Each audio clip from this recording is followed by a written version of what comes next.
Radhe Radhe friends, उम्मीद करती हूँ सब ठीक होंगे।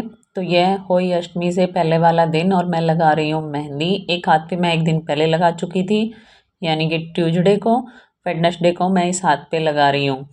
पर एक दिन पहले मैंने बिना चश्मे के लगाई तो मुझे बहुत सर में दर्द हुआ और उसके बाद मुझे सर्वाइकल और माइग्रेन दोनों की प्रॉब्लम है, तो मुझे फेस करनी पड़ती है।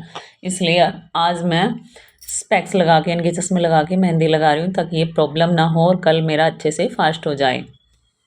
इतनी अच्छी नहीं आती मेहंदी लगानी, पर ठीक ठाक लगा लेती हूँ, पर वो भी मैं देख के लगाती हूँ, अपने आप मुझे डिज़ाइन नहीं आते बनाने। और ये था अगले दिन, यानी कि होली वाला दिन। सुबह मैं यही कोई 3:45 के आसपास उठी थी और मैं यहाँ नारियल पानी लेती हूँ, इसके सिवा कुछ नहीं, क्योंकि मैंने आपको बताया है कि मुझे सर्वाइकल और माइग्रेन की प्रॉब्लम है। इसी के साथ मैं अगर खाली पेट रहती हूँ 9 बजे तक मुझे कुछ ना कुछ चाहिए होता है, वरना फिर मुझे एसिडिटी भी हो जाती है इसी के साथ खाली पेट रहने से। इसलिए मैं नारियल पानी लेती हूँ और इसको लेने से मुझे काफ़ी रिलैक्स फील होता है।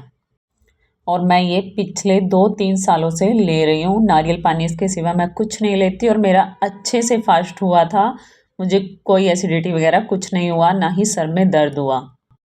पर मुझे मेहंदी लगाते लगाते रात को लेट हो चुका था, क्योंकि एक दिन पहले थोड़ा और काम था, बिजी थी मैं, इसलिए भी थोड़ा लेट हुआ। इसलिए जब मैं सुबह उठी तो मुझे नींद में थी मैं, और पास में ही स्ट्रॉ रखी थी नारियल के पास, लेकिन मुझे वो दिखाई नहीं दी। और जब मैं सुबह इनके दोबारा एक तरह से फ्रेश हुई, उठी, दोबारा देखा तो वो स्ट्रॉ वहीं पे रखी थी। और फेस्टिवल के साथ साथ डेली के जो काम होते हैं वो तो चलते ही रहते हैं, जैसे स्कूल जाना, ब्रेकफास्ट रेडी करना, और लंच में मैंने बनाया था छोले और करेले। पर हाँ, यहाँ मैंने करेले एक दिन पहले बना के रख दिए थे, ताकि जिससे थोड़ा टाइम है जो वो मुझे बच जाए। क्योंकि टाइम ऐसे तो है नहीं कि दिन के 24 घंटे 28 घंटे में बदल जाएंगे, वो आपको ही कहीं ना कहीं से निकालने पड़ते हैं, थोड़ा कुछ काम कम करके। तो इस तरह मैंने अपना काम ख़त्म किया और फिर मैं हुई थी रेडी, और ये है मेरा फाइनल लुक।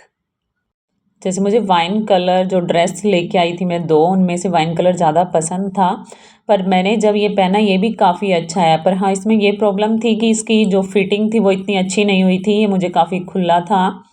काफ़ी नहीं है इनके, फिर भी एक फ़िटिंग होती है जो उस तरह से फ़िटिंग नहीं दी गई थी, और थोड़ी इसकी लंबाई भी ज़्यादा थी। पर बाकी ये काफ़ी अच्छा लग रहा था।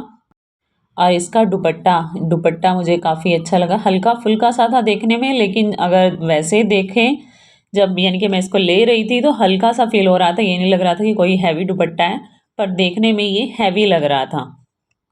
और इसके बाद मैं होई माता है जो उनको लिखती हूँ, तो ये गेरू होता है जिसको मैं संभाल के रखती हूँ, यानी कि पहले ही एडवांस में ले लेती हूँ जब मुझे लगता है कि ये ख़त्म होने वाला है। और फिर मैं लिखने लगी थी अपनी होई माता।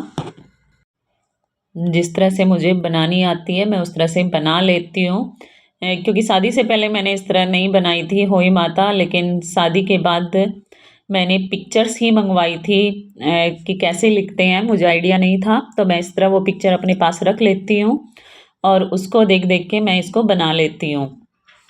और ये थी मेरी मेहंदी, लेकिन जैसे जैसे दिन निकलता गया ये और ज़्यादा डार्क होती रही और काफ़ी अच्छी लगी। मैंने अभी निकाले हैं क्योंकि काम करते हुए भारी भारी सा फील होता है, तो मैंने नहीं पहने वो अभी। और बेंगल्स भी, क्योंकि वो वेलवेट की हैं, खराब हो जाती है इसलिए। 6-6:15 बजे तक तारा निकल चुका था, शायद यही टाइम था एग्जैक्ट, मुझे याद नहीं है।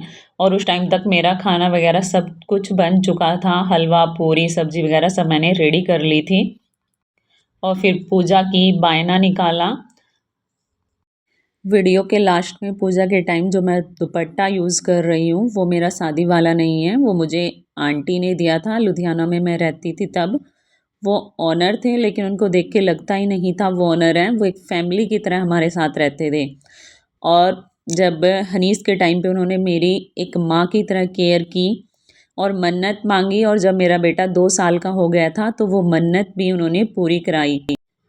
और उस टाइम पे मेरी हर छोटी छोटी चीज़ों का ध्यान रखती थी और मुझे बड़े प्यार से भी समझाती थी। और जब मैं ये दुपट्टा लेती हूँ तो इस बहाने से मैं उनको याद कर लेती हूँ। और आप सबको भी होली की बहुत बहुत बधाई। इसी के साथ मिलते हैं अगले व्लॉग में।